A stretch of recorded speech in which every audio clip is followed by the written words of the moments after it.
Hey, this is Meredith's husband. I've got some SEO advice for you, but I'm going to keep it really simple so that you can understand it, so it makes sense, and most importantly, so you can actually use it.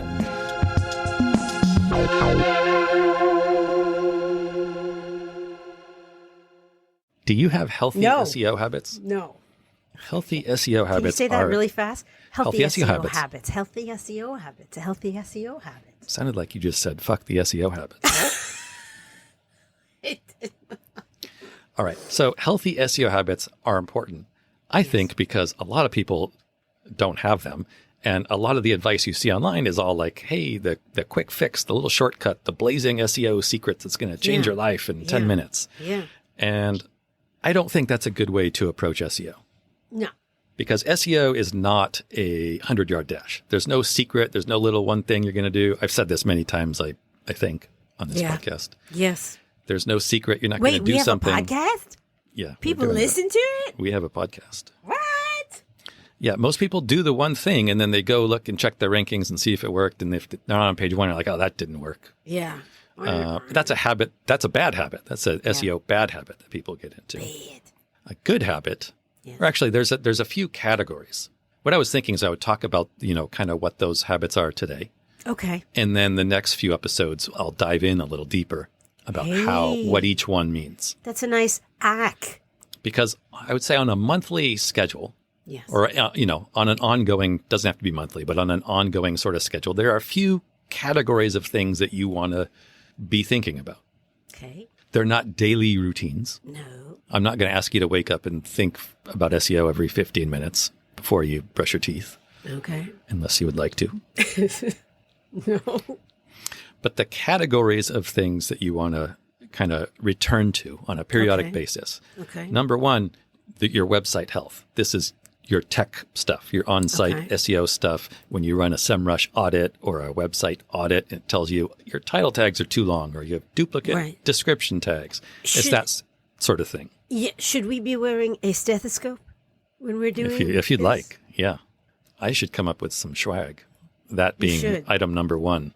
Stethoscope. Yeah. SEO stethoscope. Maybe your dad can hook me up with some I bet he could. Yeah. I bet he could.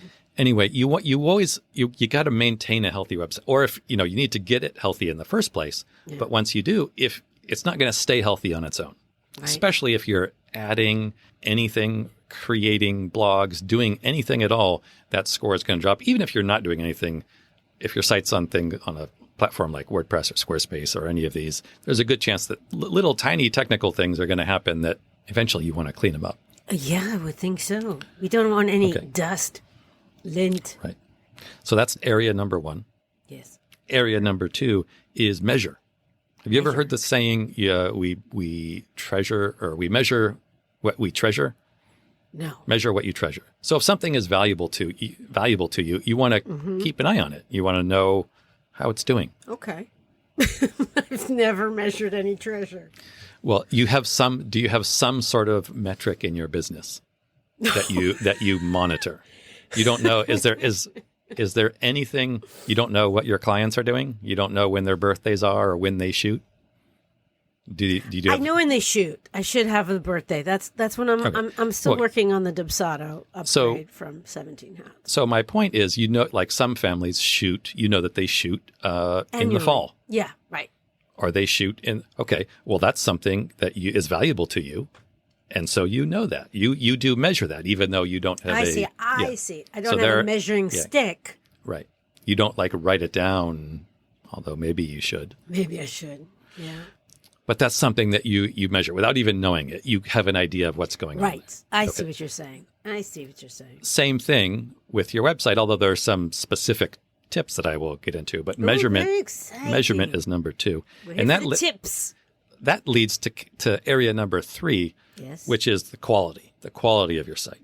Right. Do we have an area 51? We do not. Damn. Well, we do. We have an area 5, which I'll get to. Maybe we could do a 5.1. Yeah, I think we may need that. But the quality of your site, same thing as the quality of your photos and your products and the things that you deliver. You always want to be improving those. Yes. You don't create it and be like, that's good enough forever. I'm never going to sell a different product, or I'm never going to try to learn to take different types of photos. Always, every year, go to the Right. expos, touch the things, smell them, hug them. Right. So that's area number 3. And Not drop them. I'll give you some tips on exactly what you can do there. Excellent. So don't. Oh, this is the overview. This is the overview. Thank you. Okay, great to know. Area number 4 is linking. We've talked many times about how important links are. Yes, we have. Even I understand it now. Do you want to ask what a link is? No, I do not. Okay. Linking is something that you should always have kind of in the back of your mind. Yeah. Because it's not a natural thing. And a lot of times in your daily work or your day-to-day, you may come across linking opportunities and never spot them. Ooh. So you just know because you're not thinking of them. You want to be aware because it's a lot easier to reach out and maybe get those links in the moment than it is to 4 months from now being, oh, I should reconnect with that person who I haven't spoken with or emailed in 5 months and ask them for a link. Like that's harder. That's much harder. Yeah. So just having links on the back of your mind. And this is, like I've said many times, this is super important. If you just did only one of these areas, it should probably be this because Google is built on links. Yeah. Google runs on links. Yeah. And area number 5 is your content. Oh, yes. And so this is kind of similar to number 4 in that you kind of want to have this in the back of your mind so that you can be open to ideas for content when you see them. Right. That's a whole lot easier than sitting down and thinking, oh, now I have to come up with ideas to blog. It's a lot easier if you're Do I have a blog yet? Yeah, you do. Oh, I do? Yeah. Okay. Now then. We'll get into that. Like that'll be one of the next, one of the things we cover in the upcoming weeks. Okay. But this is a lot easier to do again in the moment when you're dealing with a client and you say, oh, hey, clients often have this issue. You're speaking with a client and something comes up and you're like, oh yeah, lots of my clients ask this question. Right then it's easier to think, oh, hey, that I could do some sort of resource. I could put something on my blog. Yeah. And we'll get into later the methodology you can use so that you don't have to sit down and think about writing 18 paragraphs of text. Maybe there's an idea bank where you... Yeah, kind of. Hey, come on now. If you have Meredith. If you have some sort of note-taking app, I would, have a page where you keep your... Yeah. Well, that's just have to maybe you should take a note, and the note should be consolidate your notes. It is that's one of the things I have. Mountains. Okay, so I'm going to talk just a little bit about each of these, and then, like I said, in the following week we'll dive a little deeper. Ooh, okay. In the following weeks, I think I might actually do a blogcast, and then just flesh it out. Flesh it out. Right, flesh it out. Not flesh it out. Your blogcast. That's what I just called it. A toxins. Blogcast. Are you listening to me? I just said blogcast. I'm half listening. You didn't make fun of me. You said blogcast? Yeah, and you didn't make fun of me. When did you say blogcast? I've said it like 3 times now. A blogcast? I said, yeah, put it in your blogcast. And you said nothing. And so I repeated it. And now we've been talking about it for like 3 minutes now. No, I was probably looking at myself. Okay. Area number 1, the tech stuff. Okay, tech or text? And this, technical. So this is why I like SEMrush in particular, but any SEO audit tool will do something like this. But SEMrush, even on the free plan, when you set up your website audit, there's a little checkbox when you create it, say, send me a weekly update. So that if your score ever drops, if anything goes wrong, it's going to come right to your inbox. And I think literally the subject of the message is something like, hey, your website score is decreased. And so you don't need to immediately sit down and fix it. It's not that urgent, but that's something that oh, hey, in the next month, I want to check out and see what it is. Put a pin on it. Put a pin in it. Or on it. All right. And these will be things like I said, even if you're not doing major changes to your website, if you add a page, there's a good chance you're going to end up with some duplicated titles or meta descriptions. This happens even my biggest clients. They create new pages or they create a new page by copying an existing page. And then they forget to update the SEO titles and the description. So they end up with duplicate issues. So this happens at all levels. Don't feel bad if that happens. Okay. Phew. That's largely the tech, just keeping your SEO technical score high. Yeah. Number 2 is measurement. So measure. So this is using things like Google Analytics, Google Search Console, and SEMrush if you'd like also. but it's fairly basic. You don't need to really dive into. I know people probably freak out a little bit when I say you got to look at Google Analytics or Google Search Console. It's a couple easy pieces of information, like people coming into your website. What are the landing pages, and are those landing pages engaging people, or are people leaving right away? Like, that's a good monthly check, and that will lead us to improvement in area 3, which I'll get to in just a second. Okay. But also with the measurement, like a quick look at Google Search Console, you can see, hey, what keywords do I have sort of lingering on page 2? And where are they going? What blog content is ranking pretty well, which I could, now you move on to area 3, improve a little bit and maybe push them up from page 2 onto page 1, where you would actually get some traffic. You lost me. Yeah, okay. Where did I lose you? Wait.